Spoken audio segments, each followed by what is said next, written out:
केदारनाथ महादेव के विषय में प्रचलित कथाएं। स्कंद पुराण में लिखा है कि एक बार केदार क्षेत्र के विषय में जब पार्वती जी ने शिव जी से पूछा, तब भगवान शिव ने उन्हें बताया कि केदार क्षेत्र उन्हें अत्यंत प्रिय है। वे यहाँ सदा अपने गणों के साथ निवास करते हैं। इस क्षेत्र में वे तब से रहते हैं जब उन्होंने सृष्टि रचना के लिए ब्रह्मा का रूप धारण किया था। स्कंद पुराण में इस स्थान की महिमा का एक वर्णन यह भी मिलता है कि एक बहेलिया था जिसे हिरण का मांस खाना अत्यंत प्रिय था। एक बार यह शिकार की तलाश में केदार क्षेत्र में आया। पूरे दिन भटकने के बाद भी उसे कोई शिकार नहीं मिला। संध्या के समय नारद मुनि इस क्षेत्र में आए तो दूर से बहेलिया उन्हें हिरण समझकर उन पर बाण चलाने के लिए तैयार हुआ। जब तक वह बाण चलाता, सूर्य पूरी तरह डूब गया। अंधेरा होने पर उसने देखा कि एक सर्प मेंढक को निगल रहा है।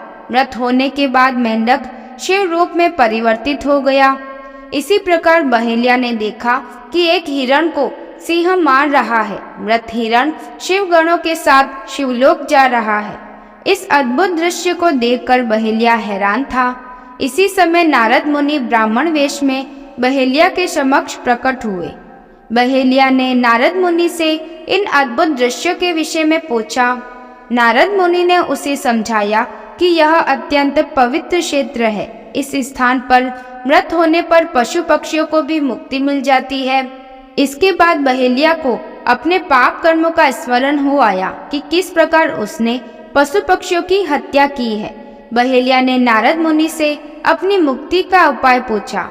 नारद मुनि से शिव का ज्ञान प्राप्त करके बहेलिया केदार क्षेत्र में रहकर शिव की उपासना में लीन हो गया। मृत्यु पश्चात उसे शिवलोक में स्थान प्राप्त हुआ। केदारनाथ ज्योतिर्लिंग की कथा के विषय में शिव पुराण में वर्णित है कि नर और नारायण दो भाइयों ने भगवान शिव की पार्थिव मूर्ति बनाकर उनकी पूजा एवं ध्यान में लगे रहते। इन दोनों भाइयों की भक्तिपूर्ण तपस्या से प्रसन्न होकर भगवान शिव इनके समक्ष प्रकट हुए। भगवान शिव ने इनसे वरदान मांगने के लिए कहा तो जन कल्याण की भावना से इन्होंने शिव जी से वरदान मांगा कि वह इस क्षेत्र में जन कल्याण हेतु सदा वर्तमान रहे। इनकी प्रार्थना पर भगवान शंकर ज्योतिर्लिंग के रूप में केदार क्षेत्र में प्रकट हुए। केदारनाथ से जुड़ी पांडवों की कथा।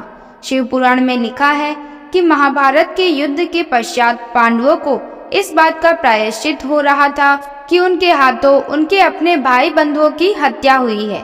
वे इस पाप से मुक्ति पाना चाहते थे।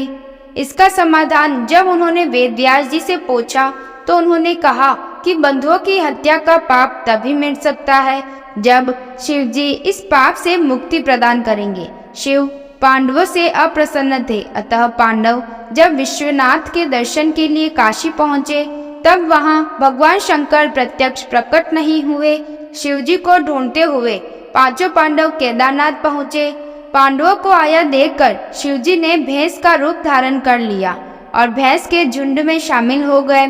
शिव जी की पहचान करने के लिए भीम एक गुफा के मुख के पास पैर फैलाकर खड़ा हो गया।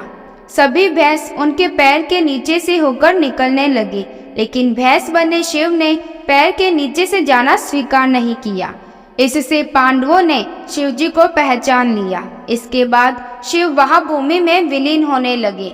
तब भैंस बने भगवान शंकर को भीम ने पीठ की तरह से पकड़ लिया।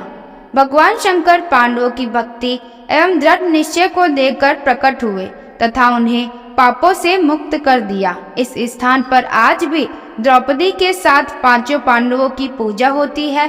यहाँ शिव जी की पूजा भैंस के पृष्ठभाग के रूप में तभी से चली आ रही है। इस प्रकार केदारनाथ ज्योतिर्लिंग के विषय में कई कथाएं प्रचलित हैं। आपको यह वीडियो अगर अच्छा लगा हो तो मेरे इस चैनल को सब्सक्राइब करें।